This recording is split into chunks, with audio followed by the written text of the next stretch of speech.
Повикот на ВМРО ДПМН е до партиските членови на денот на референдумот да постапат според собственото убедување.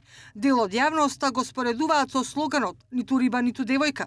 За лидерот на ВМРО ДПМН Христијан Мицкоски, тој не значи тивок бојкот, туку одлука донесена од партиските органи за надпартиско прашање, за кое граѓаните треба да одлучат, бидејќи договорот не е дел од референдумското прашање и оти тоа е прашање со повеќе значења со цел да се направи забуна кај граѓаните, рече опозицијскиот лидер за 24 вести. Ама јас се обидувам да ви докажам и покажам дека не бегавме од референдум, напротив.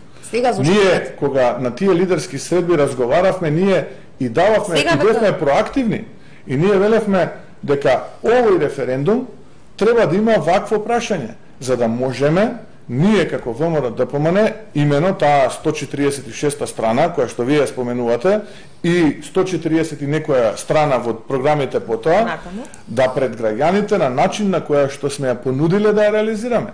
И не повикувате меѓу редови на бојкот? Не.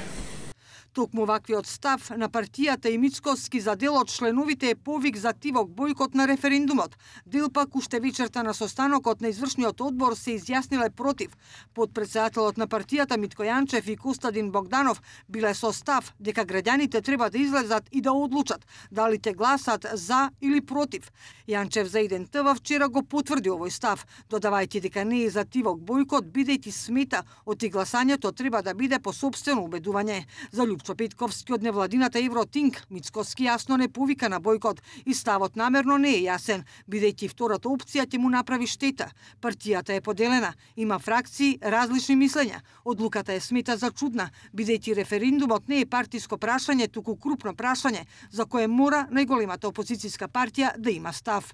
Со оглед на тоа дека имаше објаснувања после тоа, после изјавата, дека не станува збор за тивок бојкот, повеќе за опит за задоволување на интересите на стравовете на различните фракции што постојат во партијата и опит да не изгуби некоја од тие фракции, некој маневар да се остане чист, да не се влезе или со јасен став. Јас не гледам јасната логика од тоа, затоа што нели раководството сака да се представи како проевропско и така натаму, меѓутоа многу нејасен маневар кој што веројатно стои логика да не се замери со една од фракциите внатре во партијата.